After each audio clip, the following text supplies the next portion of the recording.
अगर वो कमजोर है, गरीब है, तो फिर जंग हो जाएगी। लेकिन यहां पर भी मकसद जंग का यही है। पूरी दुनिया में तन्हा इस्लाम के मुतालिक मैं आपको बताऊं, इस्लाम में जो जंगें हुई, गज़वात हुए सहाबा के और दूसरों के दरमियान, वहां क्या मकसद रहा, क्या रीजन रहा। हजरत रबिया बिन आमिर रदी अल्लाह तआला अन्हु हुजूर सल्लल्लाहु तआला अलैहि वसल्लम के तर्जुमान हैं, एम्बेसडर हैं।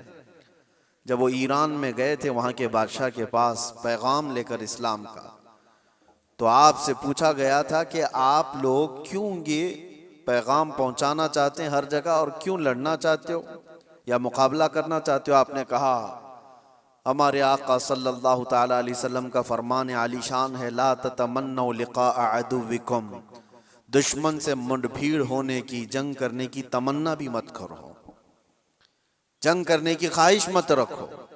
लेकिन हम पैगाम अमन और पैगाम इस्लाम फैलाते हैं, इसलिए अब रीजन सुनो, सबब सुनो, इस्लाम किस लिए फैला।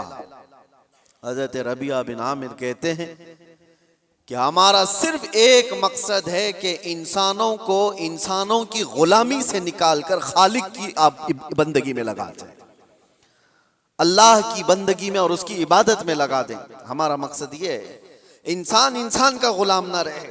हर दौर में यही चलता आ रहा है। और आप शुरू के दिनों में जो गुलामों के मामलात इस्लाम के मसाइल में भी अगर पढ़ते हैं, तो यूं नहीं है कि इस्लाम ने गुलामी को बढ़ावा दिया है, बल्कि इस्लाम धीरे धीरे धीरे गुलामी को ख़त्म कर दिया। अरे तुमने कसम का अगर खा लिया, कसम खा लिया और उसको तोड़ दिया, तो कफ़ारे में गुलाम आज़ाद करना है, रोज़ा उसके कफ़ारा है, उसमें गुलाम आज़ाद करने हैं, ज़िहार है उसमें गुलाम, कई ऐसी चीज़ें हैं। गलती तुम कर रहे हो लेकिन गुलाम को आज़ाद करना है। ये सिस्टम क्यों बनाया गया था? ये सिस्टम इसलिए कि गुलामी का दौर ख़त्म हो जाए। और इस्लाम ने जो कुछ भी गज़वात हुए, जंगें हुई, वो सिर्फ और सिर्फ अल्लाह तबारक व तआला की ज़मीन पर उसके अहकाम के निफाज के लिए।